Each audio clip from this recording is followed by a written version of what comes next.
Mala cable vision സമാദരണം 2026 11ാമത് വിദ്യാഭ്യാസ പുരസ്കാര വേദി ഉദ്ഘാടനം ചെയ്യപ്പെടുകയാണ്.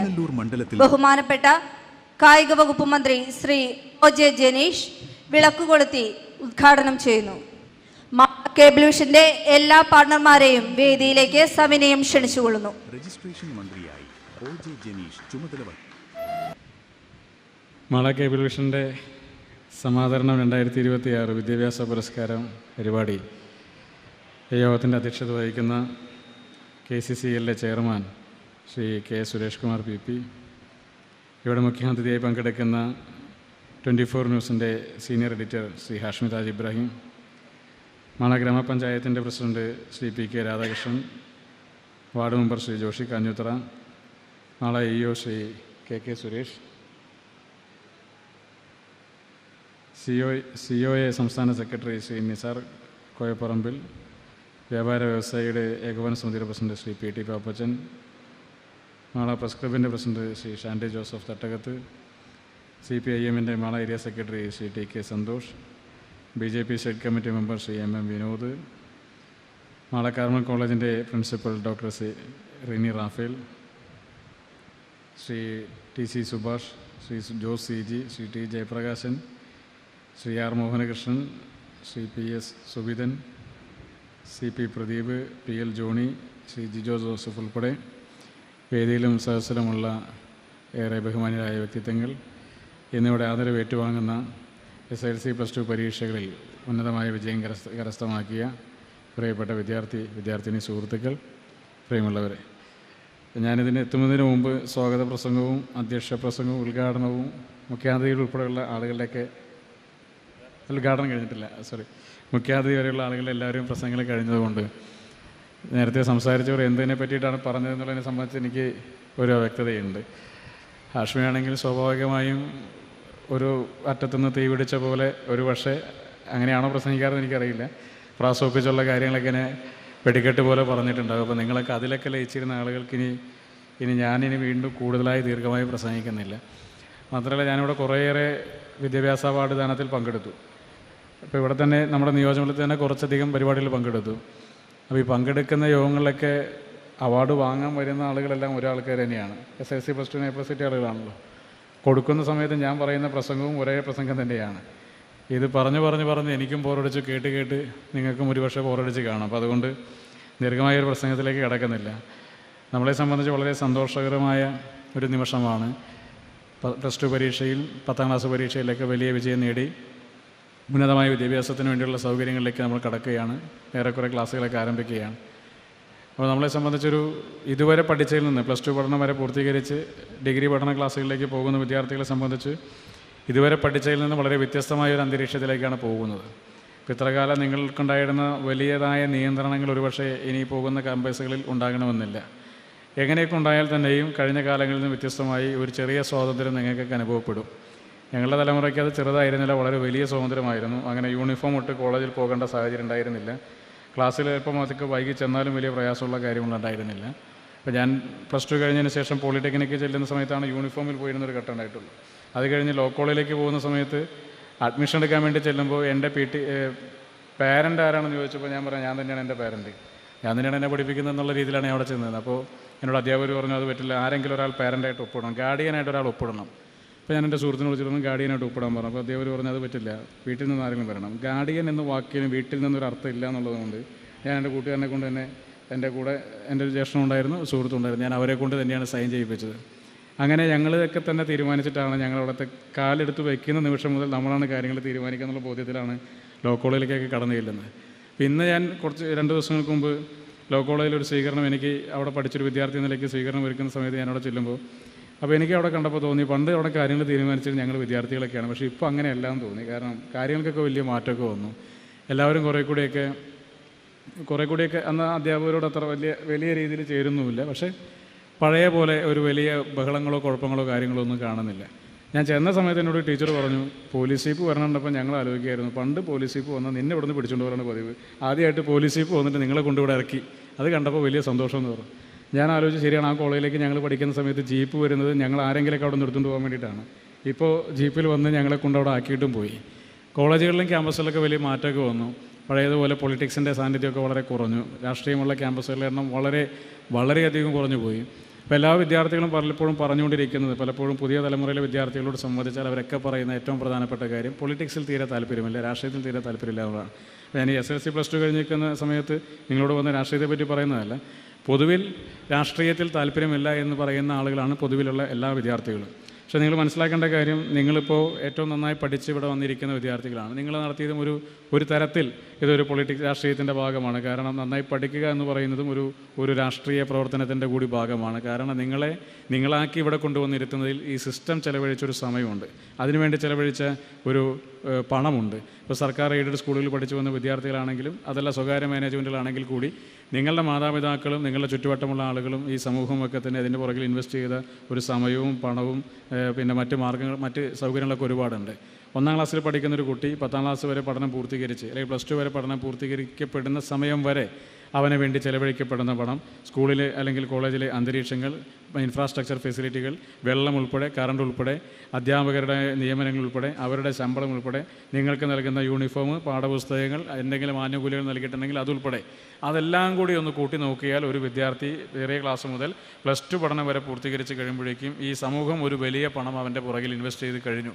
മാതാപിതാക്കളായിട്ടും സ്കൂളായിട്ടും ഗവൺമെൻറ്റായിട്ടും സർക്കാർ ഇതര സംഘടനകളൊക്കെ ആയിട്ട് ഇതിനെ വലിയ പണം ഇൻവെസ്റ്റ് ചെയ്ത് കഴിഞ്ഞു. അപ്പോൾ അത്രയും വലിയൊരു പണം അതിൻ്റെ പുറകിൽ ഇൻവെസ്റ്റ് ചെയ്യുന്നത് അതൊരു ലാഭത്തിന് വേണ്ടിയിട്ടല്ല, ഏതെങ്കിലും ഒരു പ്രോഫിറ്റ് ആഗ്രഹിച്ചിട്ടല്ല, നാളെ നിങ്ങൾ ഇൻട്രസ്റ്റ് കൊടുക്കുമെന്ന് കണക്കാക്കിയിട്ടില്ല, ബാങ്ക് ലോൺ തരുമ്പോൾ തിരിച്ച് ഇൻട്രസ്റ്റ് കൊടുക്കുന്ന പോലെ ബാങ്കിലേക്ക് തിരിച്ച് പലിശ കൊടുക്കുമെന്ന് കണക്കാക്കിയിട്ടല്ല, മറിച്ച് നിങ്ങളൊരു പൗരബോധമുള്ളൊരു പുതിയ സമൂഹം ഉയർന്നു വരേണ്ടത് ഈ നാടിൻ്റെ നിലനിൽപ്പിന് ആവശ്യമാണെന്നുള്ളതുകൊണ്ടാണ്.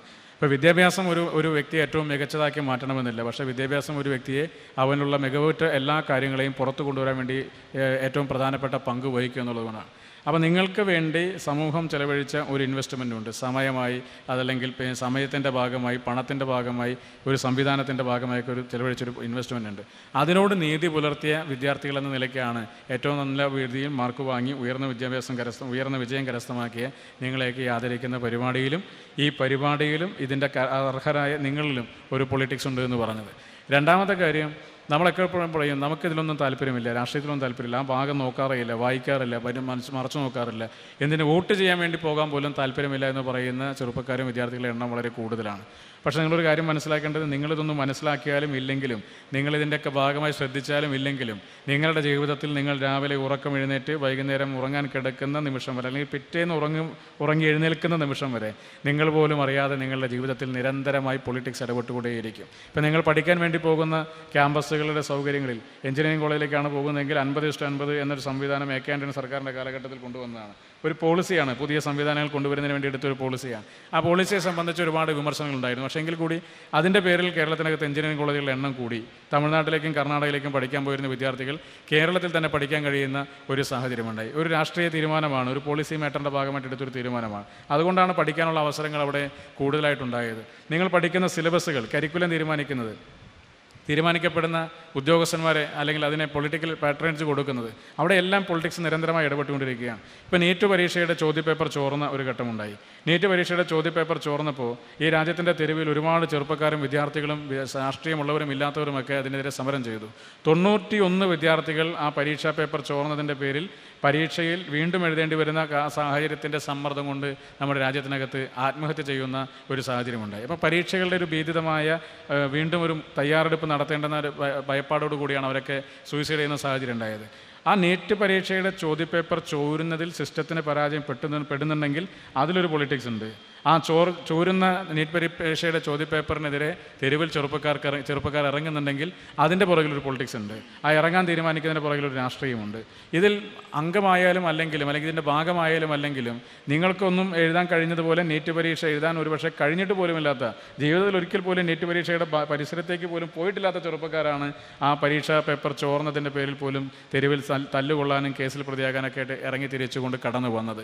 അപ്പോൾ അതൊരു പോളിസി മാറ്ററിൻ്റെ ഭാഗമാണ്. നീറ്റ് പോലെ ഒരു പരീക്ഷയുടെ ചോദ്യപേപ്പർ ചോരാൻ പാടില്ല, ആരാണ് അതിൻ്റെ ഉത്തരവാദിത്തം ഏറ്റെടുക്കുക, അവിടെ ഒരു പൊളിറ്റിക്സ് ഉണ്ട്. ഇതെല്ലാം നമ്മളുടെ ജീവിതത്തിൽ നിരന്തരമായി ഇടപെട്ടുകൊണ്ടിരിക്കുന്ന ഓരോ ഘടകങ്ങളാണ്. നമ്മൾ റോഡിലേക്ക് ഇറങ്ങിയാൽ ഏത് വശം ചേർന്ന് നടക്കണം, നമ്മൾ ബസ്സിൽ കയറിയാൽ പാലിക്കേണ്ട മര്യാദ എന്താണ്, ബസ്സിൽ കയറിയാൽ ഏത് സീറ്റിൽ ഇരിക്കണം, അതല്ലെങ്കിൽ കോളേജിൽ വന്നാൽ എങ്ങനെയാണ് പെരുമാറേണ്ടത്, റാഗ് ചെയ്താൽ ഇതിൻ്റെയൊക്കെ ഭാഗമായിട്ടുണ്ടാകുന്ന റെമഡി എന്താണ്, പണിഷ്മെൻ്റ് എന്താണ്, ഇതിലെല്ലാം നിരന്തരമായിട്ടുള്ളത് എന്താണ്, ഇതിലെല്ലാം നിരന്തരമായിട്ടൊരു പോളിസി മാറ്ററിൻ്റെ ഭാഗമായി ഒരു നിയമം ഇവിടെ സ്ഥാപിക്കപ്പെട്ടിട്ടുണ്ട്, ഒരു നിയമം ഉണ്ടാക്കപ്പെട്ടിട്ടുണ്ട്. അതിൻ്റെയൊക്കെ പുറകിൽ എപ്പോഴും ഒരു പൊളിറ്റിക്സ് ഉണ്ട്. അപ്പോൾ നമ്മൾ ഇതിലൊന്നും ഭാഗമല്ല എന്ന് പറഞ്ഞാലും ജനിച്ച് കുറച്ച് കഴിഞ്ഞ് ഒന്ന് പുറത്തേക്ക് ഇറങ്ങി നടന്നു തുടങ്ങുന്ന കാലം മുതൽ വീടിനകത്ത് കിടപ്പാവുന്ന ഘട്ടം വരെ, ഇനി കിടപ്പായി കഴിഞ്ഞാൽ അവിടെയും ഒരു നിയമം ഇന്ന് സാമൂഹ്യ വകുപ്പ് രണ്ടാമതൊന്നും കൂടി വിഭജിച്ച് വയോജന വകുപ്പ് കൂടി ഇന്ന് രൂപീകരിച്ചുകൊണ്ട് വന്നിട്ടുണ്ട്. അപ്പോൾ അവിടെയും ഇടപെടാൻ പൊളിറ്റിക്സ് തീരുമാനിക്കപ്പെട്ടിട്ടുണ്ട്. അപ്പോൾ ജനിച്ചു കഴിഞ്ഞാൽ മരിക്കുന്നത് വരെ, മരിച്ചു കഴിഞ്ഞാൽ മരണം ഒരു അസ്വാഭാവികമാണെങ്കിൽ അവിടെയും ഇടപെടാനുള്ള ഒരു നിയമം ഈ രാജ്യത്തിനകത്ത് നിർമ്മിക്കപ്പെട്ട് വെച്ചിട്ടുള്ളതിലെല്ലാം ഒരു പോളിസിയുടെ ഭാഗമാണ്, ഒരു പൊളിറ്റിക്സിൻ്റെ ഭാഗമാണ്. അപ്പോൾ അതിൽ നിന്ന് മാറി നടന്നതുകൊണ്ട് നമുക്ക് ഒരു മോചനം ഉണ്ടാക്കാൻ വേണ്ടി പോകുന്നില്ല. ഞാൻ സ്കൂളിൽ പഠിക്കുന്ന സമയത്ത് മാതൃഭൂമിയുടെ എഡിറ്റോറിയൽ പേജിൽ വായിച്ച ഒരു ലേഖനമാണ് എനിക്ക് രാഷ്ട്രീയ പ്രവർത്തന രംഗത്തേക്ക് കടന്നു വരാനുണ്ടായിരുന്ന ഏറ്റവും പ്രധാനപ്പെട്ട ഒരു പ്രചോദനമായി മാറിയത്. അത് ശ്രീ കുൽദീപ് നയ്യാറുടെ ഒരു ലേഖനമാണ്. അത് രാഷ്ട്രീയ നേതാക്കന്മാരെയും രാഷ്ട്രീയ പാർട്ടികളെയും വളരെ നിശിതമായി വിമർശിക്കുന്ന ഒരു ലേഖനമാണ്. പക്ഷേ ആ ലേഖനത്തിൻ്റെ അവസാനം അത് കൺക്ലൂഡ് ചെയ്യുന്നത് എങ്ങനെയാണ്, രാഷ്ട്രീയത്തിൽ നിങ്ങൾക്ക് താല്പര്യമുണ്ടായാലും ഇല്ലെങ്കിലും രാഷ്ട്രീയം നിങ്ങളിൽ ഇടപെട്ടുകൊണ്ടേയിരിക്കും. രാഷ്ട്രീയ നേതാക്കന്മാർ ശരിയല്ല എന്നതുകൊണ്ട് മാത്രം, അല്ലെങ്കിൽ രാഷ്ട്രീയ പാർട്ടികൾക്കകത്ത് കള്ളനാണയങ്ങളുണ്ട് എന്നുള്ളത് കൊണ്ട് മാത്രം രാഷ്ട്രീയത്തിൽ നിന്ന് നിങ്ങൾ മാറി നിന്നാലും രാഷ്ട്രീയം നിങ്ങൾ ഇടപെട്ടുകൊണ്ടേയിരിക്കും. അപ്പോൾ നമ്മളിൽ നിരന്തരമായി ഇടപെട്ടുകൊണ്ടിരിക്കുന്ന ഒന്ന്, അതിനെ ശുദ്ധീകരിക്കാനുള്ള ചുമതല പൗരൻ എന്ന നിലയ്ക്ക് അത് നമ്മുടേതാണ്. അപ്പോൾ നമ്മൾ മാറി നിന്നാലും നമ്മൾ ഇതിൻ്റെ കൂടെ നിന്നാലും ഇത് ഇടപെടുമെന്നുള്ള ഉറപ്പുണ്ടെങ്കിൽ അവിടെ നിന്ന് കള്ളനാണയങ്ങൾ മാറി നിൽക്കണമെങ്കിൽ സത്യസന്ധമായും ആത്മാർത്ഥമായും ഈ ആത്മവിശ്വാസത്തോടും കൂടി രാഷ്ട്രീയത്തിൽ ഇടപെടാൻ മനസ്സുള്ള ആളുകൾ മുഴുവൻ അതിൻ്റെ ഭാഗമായി മാറുക എന്നുള്ളത് മാത്രമാണ് അതിനെ നവീകരിക്കാനുള്ള ഏറ്റവും പ്രധാനപ്പെട്ട മാർഗമെന്നുള്ളതാണ്. ഞാൻ ആ ലേഖനമാണ് എനിക്ക് രാഷ്ട്രീയ ചിന്തകളിലേക്ക് നയിച്ചത്, രാഷ്ട്രീയ പ്രവർത്തന രംഗത്തേക്ക് കടന്നു വരാനുള്ളൊരു കാരണമായത്.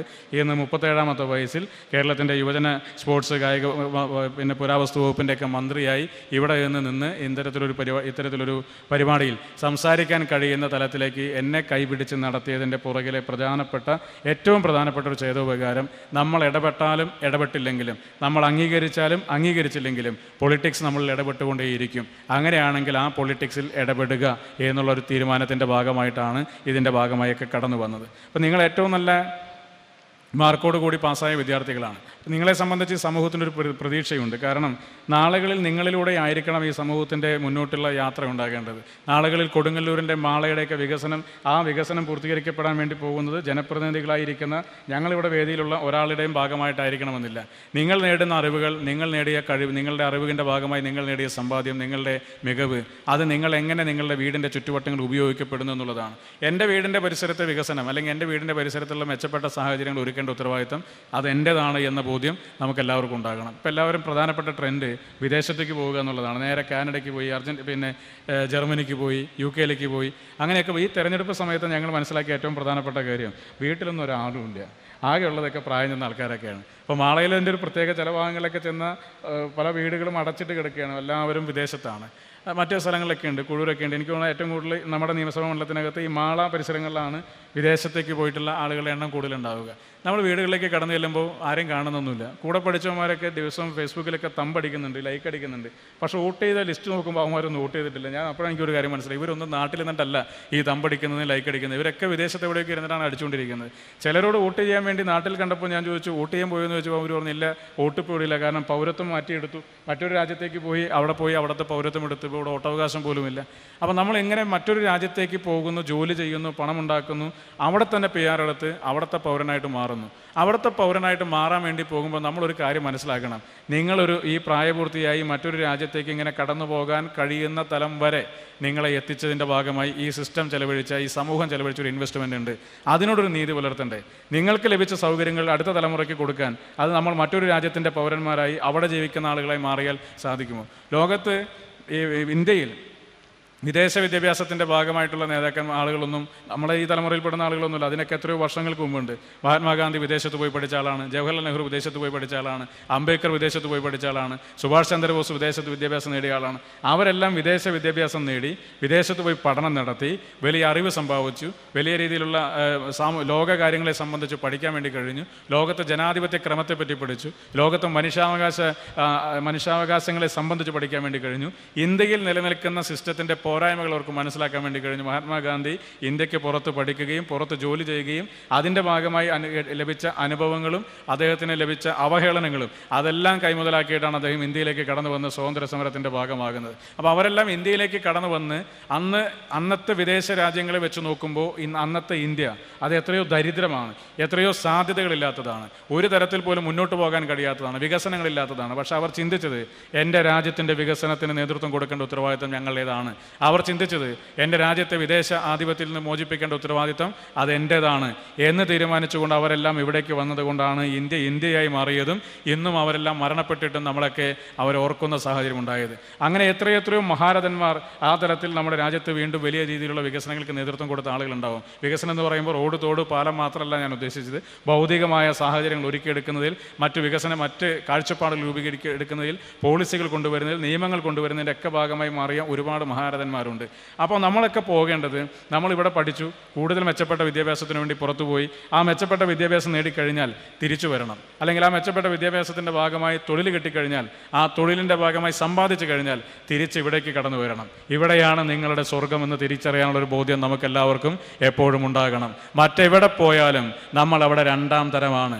നമ്മുടെ ഇവിടെയാണ്, ഈ രാജ്യത്തിൻ്റെ മണ്ണിലാണ്, ഈ മാളയുടെ മണ്ണിലാണ്, കൊടുങ്ങല്ലൂരിൻ്റെ മണ്ണിലാണ് നിങ്ങൾക്ക് ഏറ്റവും പ്രധാനപ്പെട്ട ഉത്തരവാദിത്വത്തോടു കൂടിയുള്ള പൗരാവകാശം, യാതൊരു തരത്തിലുള്ള ലംഘനങ്ങളില്ലാതെ ലഭിക്കുന്ന ഒരു സ്ഥലം അത് നമ്മുടെ നാട്ടിലാണ് എന്ന ബോധ്യം നമുക്കുണ്ടാകണം. നമ്മുടെ ചുറ്റുവട്ടങ്ങളുടെ വികസനം അത് നമ്മുടെ കൂടി ആവശ്യമാണ്, നമ്മുടെ കൂടി ഉത്തരവാദിത്തമാണ്. നിങ്ങളൊരു കാര്യം കൂടി പറഞ്ഞുകൊണ്ട് അവസാനിപ്പിക്കുകയാണ്. ആൽബർട്ട് ഐൻസ്റ്റൈനോട് അദ്ദേഹത്തിൻ്റെ കണ്ടുപിടുത്തങ്ങളെ പറ്റി ചോദിച്ചപ്പോൾ അദ്ദേഹം പറഞ്ഞൊരൊറ്റ വാചകമാണ്.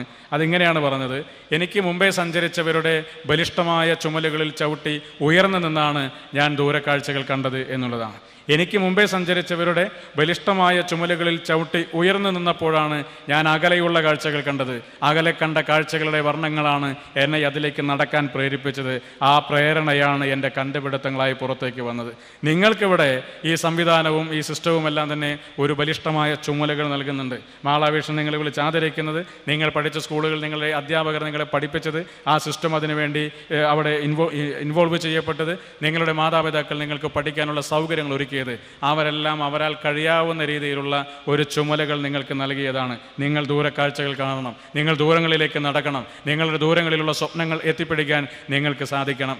ആ സ്വപ്നങ്ങൾ എത്തിപ്പിടിച്ചു കഴിഞ്ഞാൽ ആ ചുമല് നിങ്ങൾക്ക് പുറകെ വരുന്ന അടുത്ത തലമുറയ്ക്ക് വേണ്ടി നൽകാനുള്ളൊരു മനസ്സ് നമുക്കെല്ലാവർക്കും ഉണ്ടാകണമെന്നുള്ളതാണ്. അപ്പോൾ നമുക്ക് കിട്ടിയ സൗകര്യങ്ങൾ അടുത്ത തലമുറയ്ക്ക് കിട്ടണമെങ്കിൽ നാം നേടിയ സൗകര്യങ്ങളെല്ലാം തന്നെ ഈ നാട്ടിൽ തന്നെ ഇൻവെസ്റ്റ് ചെയ്യപ്പെടണമെന്നുള്ളതാണ് ഏറ്റവും പ്രധാനപ്പെട്ട കാര്യം. നമ്മൾ എവിടെ ചെന്നാലും പള്ളിയുടെ മുമ്പിൽ നോക്കിയാൽ സാന്റാ മോണിക്കയുടെ പരസ്യം കാണാം, സമാനമായ രീതിയിലുള്ള സ്ഥാപനങ്ങളുടെ കുറേ പരസ്യങ്ങൾ കാണാം. വിദേശത്ത് പോയി പഠിക്കുന്ന വിദ്യാർത്ഥികളുടെ ഒരു വളരെ ഫ്ലറിഷ്ഡ് ആയിട്ടുള്ള ചിത്രങ്ങളൊക്കെ കാണാം, അല്ലെങ്കിൽ അത്തരത്തിലുള്ള വലിയ സ്വപ്നതുല്യമായ രീതിയിലുള്ള പരസ്യങ്ങൾ കാണാൻ വേണ്ടി കഴിയും. പള്ളികളുടെ മുമ്പിലുണ്ട്, വിദ്യാഭ്യാസ സ്ഥാപനങ്ങളുടെ മുമ്പിലുണ്ട്. ചെറിയ പ്രായത്തിൽ പഠിക്കുന്ന വിദ്യാർത്ഥികളുടെ മനസ്സിനകത്തേക്ക് ഇങ്ങനെ കൊണ്ടുവന്ന് കയറ്റുകയാണ്. വിദേശത്ത് പോയി പഠിച്ചാൽ അവിടെ കിട്ടുന്ന സൗകര്യങ്ങൾ, പറന്നുയരാൻ വേണ്ടി കഴിയുന്ന സാഹചര്യങ്ങൾ എന്നുള്ളതിനൊക്കെ പറ്റി ഇങ്ങനെ വലിയ രീതിയിൽ പറയുമ്പോൾ നമ്മുടെ മക്കൾ കണക്കാക്കും ഇതാണ് ലോകത്തിലെ ഏറ്റവും പ്രധാനപ്പെട്ട കാര്യം, അവിടെ പോയാൽ ജീവിതത്തിൽ വിജയിച്ചു. അങ്ങനെ എവിടെയെങ്കിലും പോയാൽ ജീവിതത്തിൽ വിജയിക്കില്ല. ഒരുപാട് പണമുണ്ടാക്കിയാലും ജീവിതത്തിൽ വിജയിക്കണമെന്നില്ല, ഒരുപാട് സൗകര്യങ്ങളുണ്ടായാലും ജീവിതത്തിൽ വിജയിക്കണമെന്നില്ല. സമാധാനത്തോടു കൂടി കുറ്റബോധമില്ലാതെ ഒരു ദിവസം കിടന്നുറങ്ങാൻ കഴിയുമോ അവിടെയാണ് ജീവിതത്തിലെ യഥാർത്ഥ വിജയം അവശേഷിക്കുന്നുള്ളൂ. മാതാപിതാക്കളോട്, ഗുരുജനങ്ങളോട്, സമൂഹത്തോട് നീതി പുലർത്താൻ വേണ്ടി കഴിയുന്ന ഒരു സാഹചര്യം ഉണ്ടെങ്കിൽ മാത്രമാണ് നമുക്ക് ജീവിത വിജയം ഉണ്ടാകാൻ വേണ്ടിയുള്ളൂ. ബാക്കിയെല്ലാം ഭൗതികമായി വന്നു ചേരുന്ന സാഹചര്യങ്ങളാണ്. അത് വരും, അത് ചിലപ്പോൾ പോകും. പണ്ടുള്ള ആളുകൾ പറയില്ലേ, പണം കുറേ വരും, പണം കുറേ പോകും. അത് നമ്മുടെ കയ്യിൽ മാത്രം കെട്ടി നിൽക്കുന്ന ഒന്നല്ല. അത് ഒരു കാലഘട്ടത്തിലും ഒരാളുടെ കൈകളിലും അങ്ങനെ കെട്ടി നിന്നിട്ടില്ല. അതുപോലെ തന്നെയാണ് വന്നു ചേരുന്ന സൗകര്യങ്ങളൊക്കെ തന്നെ. ഇപ്പം നിങ്ങൾക്ക് ഇനിയും ഒരുപാട് പരീക്ഷകളും ഇനിയും ഒരുപാട് പരീക്ഷണങ്ങളും ജീവിതത്തിനകത്ത് നേരിടാനുണ്ട്. ആ പരീക്ഷകളിലും പരീക്ഷണങ്ങളിലും നിങ്ങൾക്ക് ജീവിതത്തിൽ വിജയിക്കാൻ സാധിക്കട്ടെ എന്ന് ആശംസിക്കുകയാണ്. ഈ വിജയം അവസാന വിജയമാകാൻ വേണ്ടി പാടില്ല. ഇവിടെ എവിടെയെങ്കിലും ഒരു അല്പം ഇനിയുള്ള പരീക്ഷകളിൽ എവിടെയെങ്കിലും അല്പം പോരായ്മയുണ്ടായാൽ അതോടെ എല്ലാം തകർന്നു എന്ന് കരുതാനും വേണ്ടി പാടില്ല. ഒരുപാട് ലക്ഷ്യങ്ങൾ നമ്മൾക്ക് വേണ്ടി കാത്തിരിക്കുന്നുണ്ട്, ഒരുപാട് വിജയങ്ങൾ നമുക്ക് വേണ്ടി കാത്തിരിക്കുന്നുണ്ട്. നിങ്ങളിൽ നിന്ന് ഈ നാടിനും സമൂഹത്തിനും ഒരുപാട് പ്രതീക്ഷകളും നിങ്ങളിൽ നിന്ന് ഈ നാടിനും സമൂഹത്തിനും ഒരുപാട് നേട്ടങ്ങളും ആഗ്രഹിക്കുന്ന ഒരു സമൂഹം ഇവിടെയുണ്ട്. അവർക്ക് വേണ്ടി കൂടി മുന്നോട്ട് പോകാൻ സാധിക്കട്ടെ എന്ന് മാത്രം ആശംസിച്ചുകൊണ്ട്, പാഠപുസ്തകങ്ങൾക്ക് പുറത്ത് പണം കൊടുത്ത് പഠിക്കാൻ കഴിയാത്ത ഒരു കോഴ്സുണ്ട്, അതാണ് ജീവിതം. പാഠപുസ്തകത്തിന് പുറത്താണ്, അതൊരു അധ്യാപകനും പറഞ്ഞു തരാൻ കഴിയില്ല.